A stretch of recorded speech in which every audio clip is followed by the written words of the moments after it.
Hey, and welcome to Gamer Disclaimer. I'm your co-host Daniel. And I'm your co-host Aiden. We are very excited because it is our first episode of Gamer Disclaimer. And today we are going to be reviewing the top 3 games of 2022. For our first gaming review, we're going to send it over to Daniel. Thank you, Aiden. You are very welcome.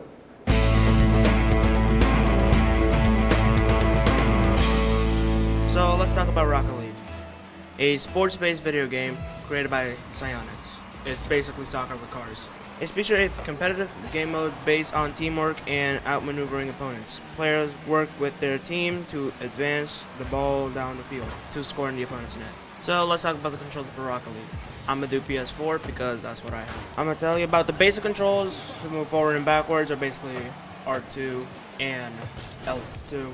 X is your jump, circle is your boost, square is how you drift, triangle is how you lock on the ball. R3 and L3 are your steering. R3 is your steering and L3 is your camera. Overall, as a PS4 player, the controls are pretty tight. Graphics in the game are amazing.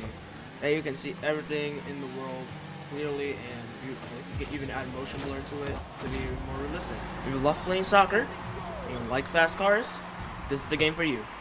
This is the funnest game I ever played. This is a pretty amazing game. I give it 10 out of 10 Falcons.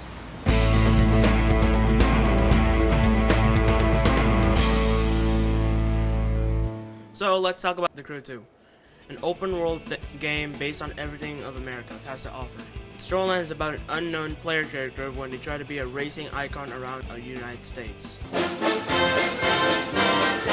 There are 4 different races you can do: street race, off-road, freestyle, and pro racing. Let's talk about the sound. The Crew 2 from Ubisoft features some impressive vehicle sounds. So we were curious how they were made. While it's not a real simulation game, audio led to Nathan Blaze from Ivory Towers Studios in Lyon, France, said that realism is still an important aspect in regard to the crew's sound. And I can tell you, car sounds sound real. For the controls, well, it depends what console you play on. There are a lot of controls for PS4, so I suggest Googling it or watching a YouTube video. Overall, the controls are pretty responsive, just like a real car. The Crew 2 does fine in the graphics department. With 13 settings you can tweak along with the resolutions of aspect ratio support. You can also say the graphics are out of this world. As a car guy, I would say the Crew 2 is one of the best open world games out there right now, and that is how it ended up on this list. For a $60 game that always is on sale, I got mine for $12.50. Give it a 10 out of 10 Falcons. And for the next game review, I'm gonna send it off to Aiden.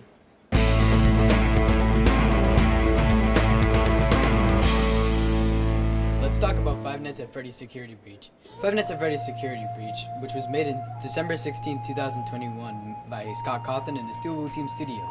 This game follows the Five Nights at Freddy's franchise, which originated in 2014. This game is about a boy named Gregory who went sneaking around backstage by a performance made by the animatronics.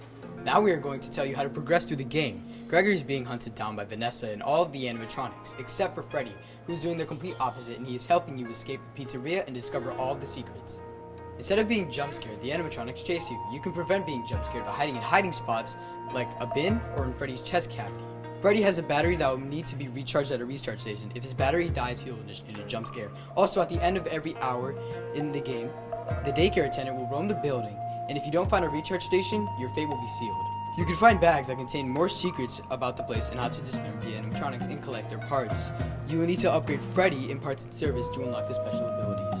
Chica's voice box allows you to stun other animatronics with your voice. Monty's claws are used to destroy Monty doors spawner on the map, and Roxy's arts are used to find items around through walls that you couldn't originally see through Freddy's.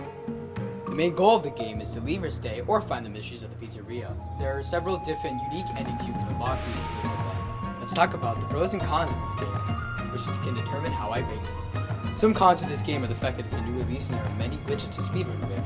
I mean, there are people who can speedrun this game in 3 minutes using no-clip glitches that you can find all around the map. Another con with this game is the fact that it uses save stations instead of autosave, which can be very annoying to have to restart a part like the daycare, which can take like 30 minutes.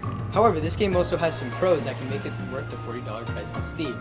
Like, this game isn't like the other Five Nights at Freddy's games where you have to sit in an office and wait till 6 a.m. No, this game uses the complete aspect of exploration, which can make the game a lot more entertaining. My overall rating for Five Nights at Freddy's Security Breach is a nice, solid 8.5 out of 10 Falcons. Thanks for joining us in this episode of Gamer Disclaimer. We'll see you all the next time.